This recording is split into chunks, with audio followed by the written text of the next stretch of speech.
500 বছরের প্রাচীন ভান্ডানী পুজো, জানেন কি এর রহস্য? শস্য রক্ষার দেবী ভান্ডানীকে খুশি করতে কেন উৎসর্গ করা হয় হাঁস, পায়রা, পাঠা?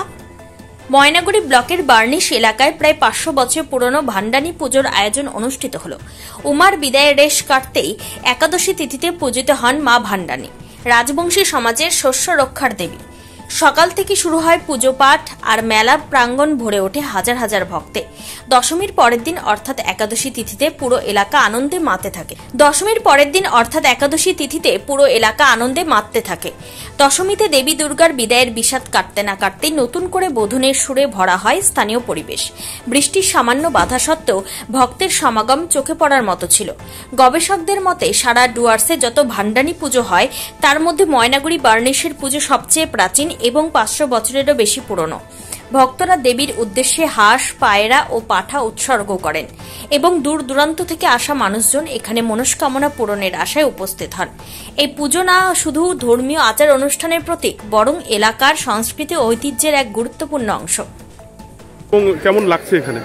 এখানে প্রথমবার আসলাম, এবার শিলিগুড়ির থেকে আসছি।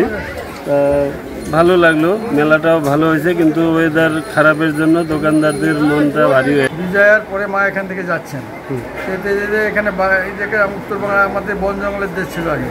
এখানে যখন যাচ্ছে কতিপয় রাখালরা দেখে যে মা যাচ্ছিল দলবল নিয়ে, তা মা চলে এসে যাচ্ছে, তা মা তুমি আমাদের এখানে একদিনের জন্য পূজা গ্রহণ করো। তা মা শিকার হলেন।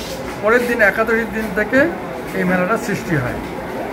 এই মেলার বয়স প্রায় 500 বছরের কাছাকাছি হচ্ছে।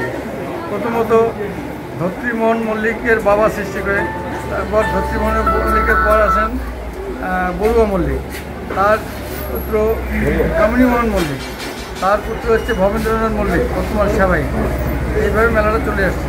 এই মেলার বৈশিষ্ট্য হচ্ছে এখানে কোনো দর্শনী নেওয়া হয় না এবং ভক্তরা মানত করবে, যা গত বছর মানত করে যে মানত পূর্ণ হয়ে গেছে, সেই মানত নিয়ে এবার আসতেছে।